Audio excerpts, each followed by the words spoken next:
Alhamdulillahilladzi ja'ala ramadhana akramus syuhur, wassalatu wassalamu ala sayyidil mursalin wa ala alihi wa sahbihi ajma'in.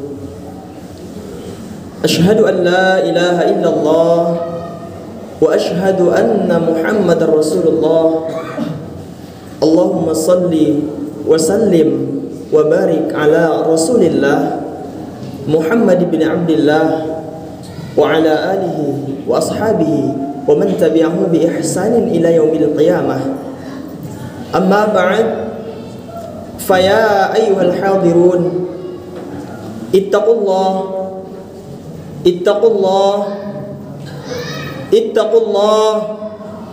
usini wa iyyakum bitaqwallahi wa ta'atihi waf'alul khairati fajtanibuhu 'anis sayyi'at la'allakum tuflihun. Qala Allah ta'ala fil Qur'anil Karim wa huwa asdaqul qailin, a'udzu billahi minasy syaithanir rajim. Man 'amila salihan min dzakarin aw untha wa huwa mu'minun falanuhyiyannahum hayatan thayyibah wa lanajziyannahum ajrahum bima kanu ya'malun. Surah An-Nahl ayat 97. Wa qala Rasulullah sallallahu alaihi wasallam fi kitabil hadits, man fattara sa'iman kana mithlu ajrihi ghairu annahu la yanqusu min ajri as-sa'imi syai'a. Hadis riwayat At-Tirmidzi. Sadaqallahul aliyyul azim wa sadaqa rasuluhun nabiyul karim wa nahnu ala dzalika minasy syahidin wasyakirin walhamdulillahi rabbil alamin. Ya ma'asyiral muslimin, tamu Allah, jamaah Jum'ah yang berbahagia, bersyukur kita kepada Allah dengan mengucapkan alhamdulillahi rabbil alamin. Berselawat kita kepada Rasulullah dengan mengucapkan Allahumma salli ala sayyidina Muhammad wa ala ali sayyidina Muhammad. Selanjutnya kita tingkatkan takwa kita kepada Allah. Imtithalu awamirillah, kita laksanakan segala perintah Allah secara maksimal. Wajtinabu nawahihi, dan kita tinggalkan segala larangan Allah secara total. Hadirin jamaah sidang Jum'ah yang berbahagia, adapun tema khutbah Jum'ah kita siang hari ini adalah menumbuhkan semangat beramal di bulan suci Ramadan. Bulan suci Ramadan merupakan bulan yang sangat istimewa dibanding bulan-bulan yang lain.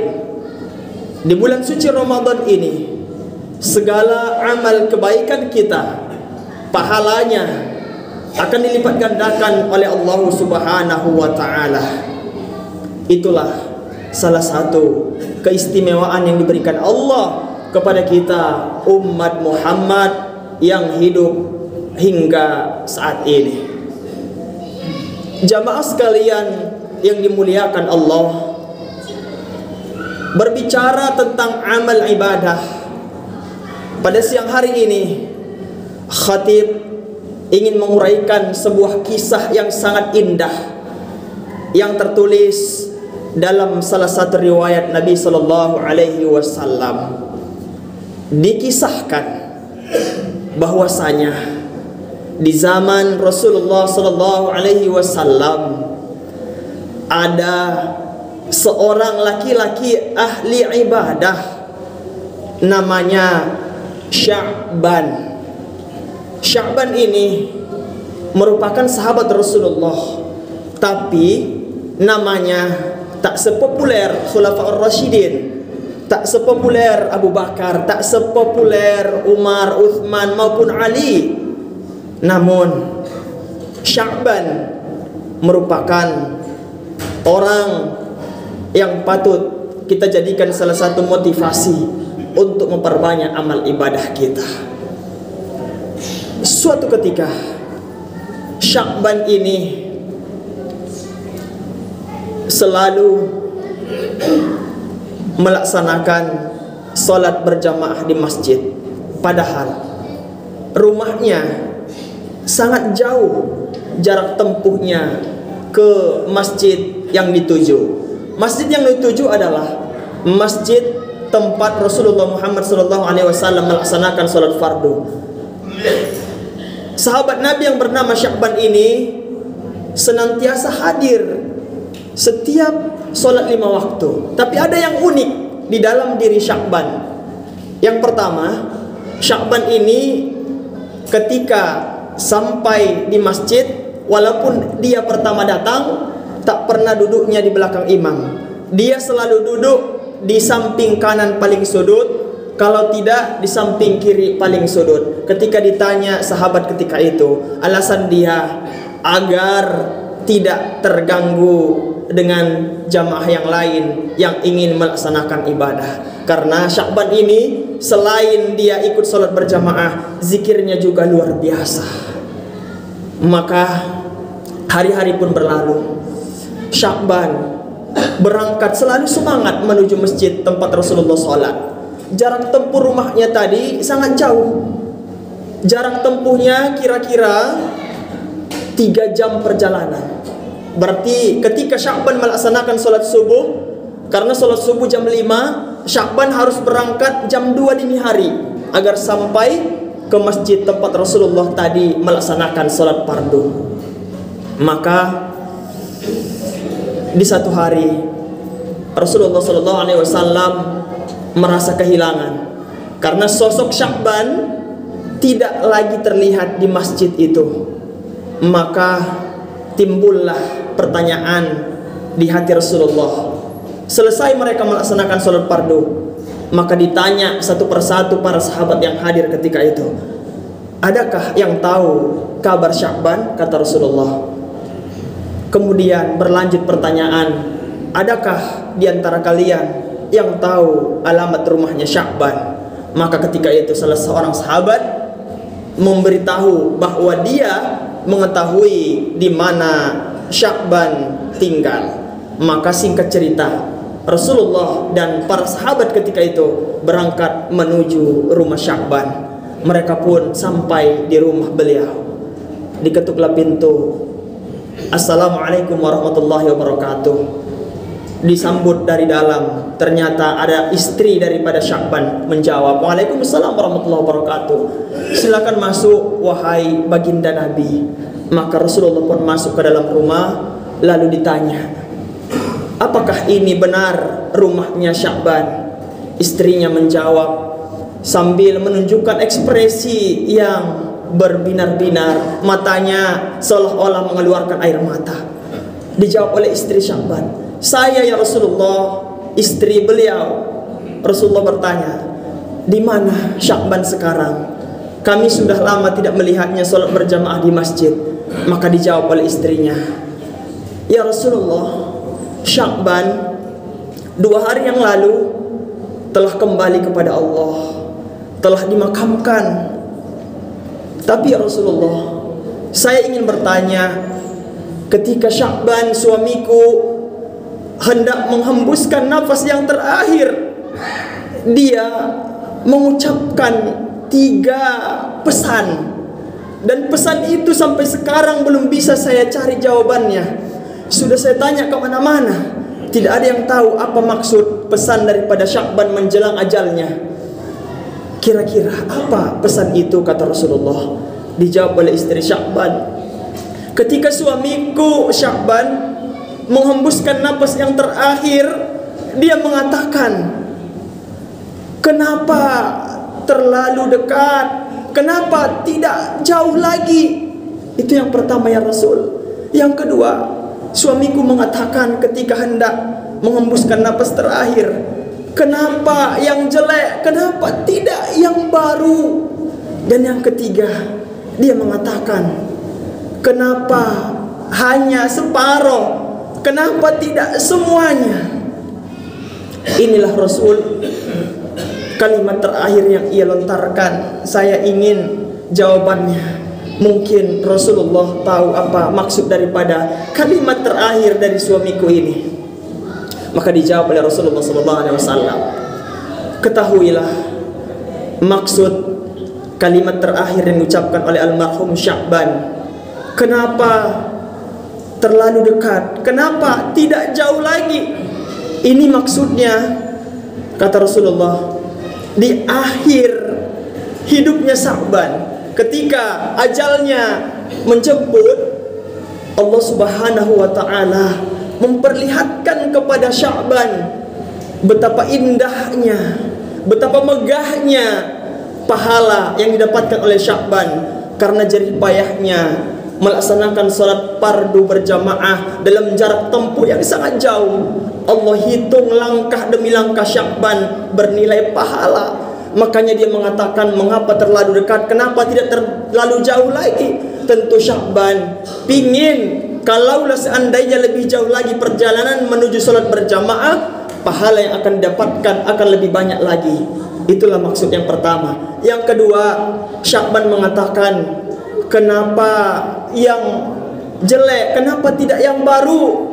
Ini maknanya, kata Rasulullah, dulu ketika Sya'ban hendak berangkat sholat berjamaah, waktu itu terjadi musim dingin, dinginnya sampai kepada tulang, dinginnya menggigil badan. Ketika itu Sya'ban sudah di tengah perjalanan, dia mengambil sweater ataupun jaket untuk pelindung agar tidak terlalu dingin. Di dalam dia memakai baju kokoh yang baru, dan sweater atau jaket itu adalah yang lama ataupun agak jelek.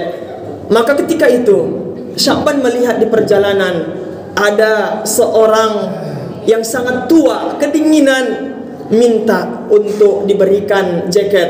Maka Sya'ban memberikan jaket tadi. Makanya Sya'ban mengatakan, kenapa yang jelek? Kenapa tidak yang baru? Karena Allah perlihatkan pahala, ketulusan, keikhlasan Sya'ban memberikan jaket tadi. Karena jaket itu bukan yang baru adalah baju kokoh yang di dalam. Tentu kalau misalnya jaket itu baru, pahala yang diberikan Allah pasti lebih banyak lagi.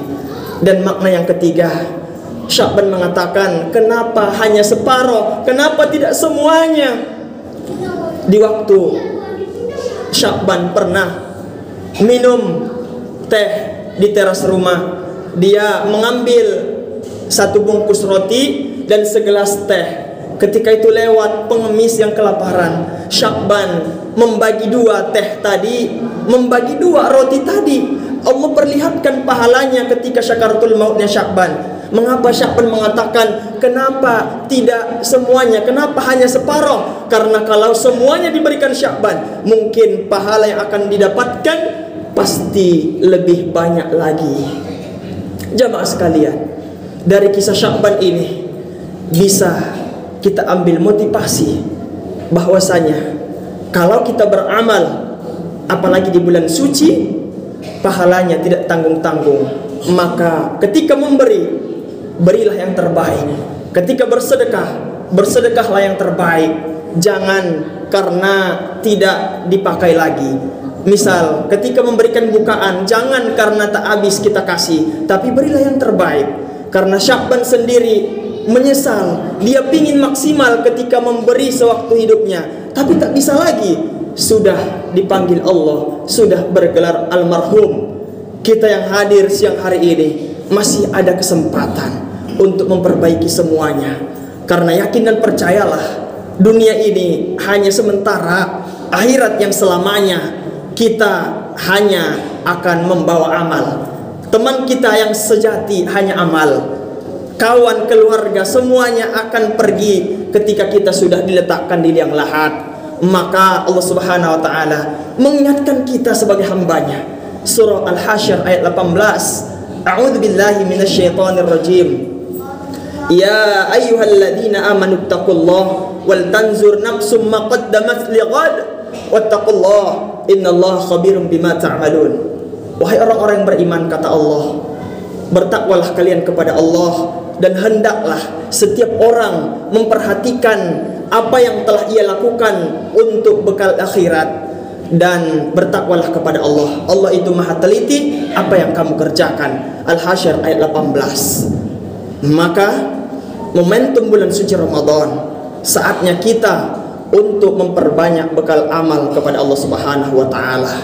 Di antaranya kita harus banyak-banyak membaca Al-Quranul Karim, karena membaca Al-Quranul Karim apalagi di bulan yang suci ini, pahalanya tentu berbeda di bulan-bulan yang lain. Apalagi kita membacanya sambil tadarus, sambil belajar, mengoreksi satu sama lain.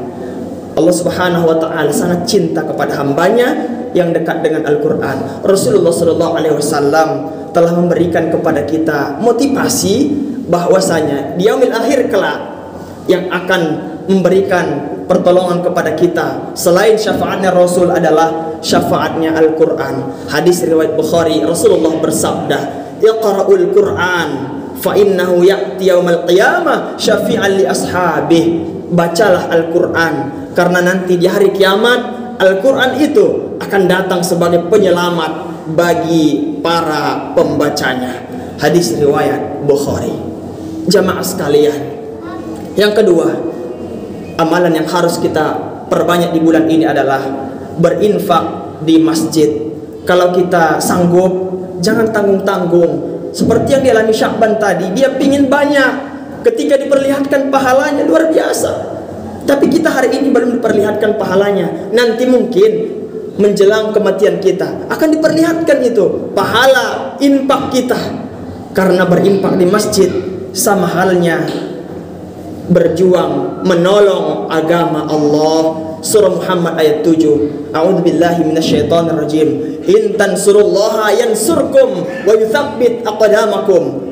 Siapa yang menolong agama Allah, maka Allah akan menolongnya dan akan mengokohkan kedudukannya. Surah Muhammad ayat 7. Jamaah sekalian yang dimuliakan Allah, mari gunakan momentum terbaik ini untuk memperbanyak infak kita ke Masjid Al-Ikhwaniyah, begitu juga ke masjid di tempat kita tinggal. Yang ketiga, amalan yang harus kita perbanyak di bulan ini adalah memberi bukaan kepada orang-orang yang berpuasa. Masjid Al-Ikhwaniyah sudah memberikan program di sini, membuat jadwal siapa-siapa tiap harinya yang akan mengantarkan bukaan. Di luar jadwal apakah boleh? Silahkan, baik. Silahkan saja antar, karena tiap sore di sini ada buka bersama. Pahalanya juga tidak main-main. Hadis riwayat Tirmizi, man fattara sha'iman kana mithlu ajri ghairu annahu la yanqusu min ajri shaimi syai'a. Siapa yang memberikan bukaan bagi yang berpuasa akan diberikan Allah pahala sebagaimana pahala mereka yang berpuasa, tanpa mengurangi sedikit pun pahala yang berpuasa. Hadis riwayat Tirmizi. Inilah dia keutamaan bulan Ramadan, jangan kita sia-siakan. Dan yang terakhir, amalan yang kita perbanyak di bulan ini adalah memberi bantuan atau sedekah kepada yang membutuhkan. Kita lihatlah di dekat rumah kita, tetangga kita, apakah ada yang kekurangan? Di mana kita berada, lihatlah, pedulilah. Karena kesalehan terbaik selain kesalehan spiritual adalah kesalehan sosial. Banyak orang bagus spiritualnya, kesalehan spiritualnya bagus, hubungannya kepada Allah bagus, tapi kesalehan sosial belum tentu baik. Maka perbaikilah, pedulilah kepada orang yang membutuhkan.